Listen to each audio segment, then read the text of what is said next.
নিজের RS record আপনি নিজে নিজেই মোবাইল থেকে ডাউনলোড করতে পারবেন। তো ফ্রেন্ডস, চলুন আমরা দেখে নেই। প্রথমে আমরা গুগল ব্রাউজারে ক্লিক করব, তারপরে এখানে আমরা সার্চ করব ল্যান্ড গভর্নমেন্ট বিডি। ফ্রেন্ডস, দেখেন এখানে ভূমি মন্ত্রণালয় নামের যে ওয়েবসাইটটা আসছে আমরা এখানে ক্লিক করব। তারপর আমরা স্ক্রল করে একটু নিচে যাব। ফ্রেন্ডস, দেখেন এখানে স্মার্ট ভূমি রেকর্ড ও ম্যাপ নামে যে ওয়েবসাইটটা আসছে এখানে আমরা ক্লিক করব। এখানে এই যে সার্ভে খতিয়ান এটাতে আমরা খুঁজে পাবো। এটাতে প্রথমে নিচে আসবো একটু, তারপর এখানে দেখেন বিভাগ আপনার বিভাগ আপনি সেট করে নেবেন। আমার বিভাগ আমি সেট করে নিচ্ছি।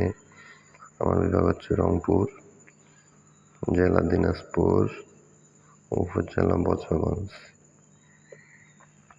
এখানে দেখেন খতিয়ানের ধরন RS, তারপরে মৌজা, আপনার মৌজা আপনি সিলেক্ট করে নেবেন। আমার মৌজা আমি সিলেক্ট করতেছি। আমার মৌজা হচ্ছে মানিকপুর। এখানে দেখেন যে খতিয়ানের তালিকা চলে আসছে। খতিয়ানের তালিকা আপনার নাম সহ এখানে থাকবে। আমার খতিয়ান আমাকে খুঁজে বের করতে হবে নাম সহ। আমি খুঁজে বের করতেছি।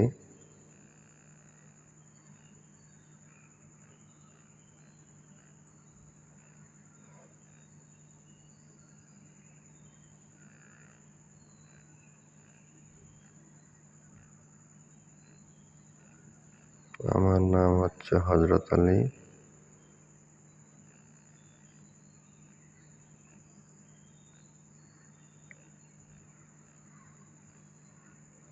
এভাবে আপনি আপনার নামটা এভাবে খুঁজে বের করবেন।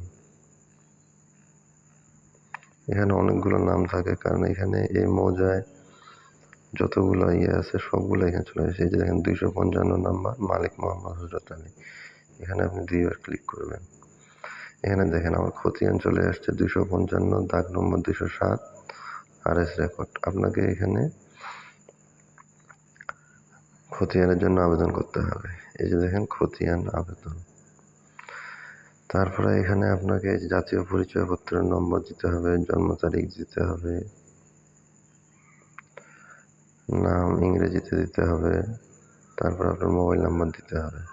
তারপরে যে 18+5 হয়ে যায়, তারপর যাচাইকরণে ক্লিক করবেন। তারপর ইমেল দিতে হবে, তারপর আপনার ঠিকানা লিখবেন। আবেদনের ধরন অনলাইন কপি নেবেন না সার্টিফাইড কপি নেবেন। আপনি যদি সার্টিফাইড কপি নেন তাহলে সার্টিফাইডে ক্লিক করবেন। তারপরে অফিস কাউন্টার থেকে নেবেন না ডাকযোগে নেবেন, এগুলাতে ক্লিক করবেন। তারপর দেশের অভ্যন্তরে নেবেন না দেশের বাইরে নেবেন, এগুলাতে ক্লিক করবেন। তাহলে দেখেন প্রদানের সময়সীমা 7 দিনের ভিতরে আপনি পেয়ে যাবেন। সম্ভাব্য প্রদানের তারিখ আপনাকে এখানে দিয়ে দিবে। খতিয়ান ফি নেবে 100 টাকা। এখানে মোট চলে আসবে। তারপরে আপনাকে দেখেন বিকাশ, নগদ, রকেট এগুলোর মাধ্যমে আপনাকে পেমেন্ট করতে হবে।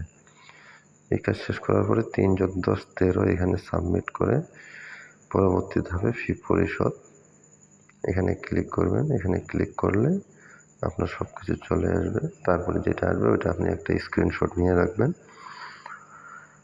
যে তারিখ দেওয়া আছে এখানে দেখেন, এই যে সম্ভাব্য তারিখ যেখানে দেওয়া আছে, এই তারিখের মধ্যে আপনি যেভাবে নিতে চান, যদি ডাকযোগে নিতে চান আপনার কাছে চলে আসবে, যদি অফিসে যাই নিতে চান তাহলে অফিসে যাই আপনি নিতে পারবেন। ফ্রেন্ডস, এই ছিল আমাদের ভিডিও। আশা করতেছি সবাইকে ভিডিওটি একটু হলেও কাজে আসবে। আর ফ্রেন্ডস, আমার নতুন চ্যানেল, আমাকে সবাই সাপোর্ট করবেন, প্লিজ একটা সাবস্ক্রাইব করবেন। সবাই ভালো থাকবেন ইনশাআল্লাহ।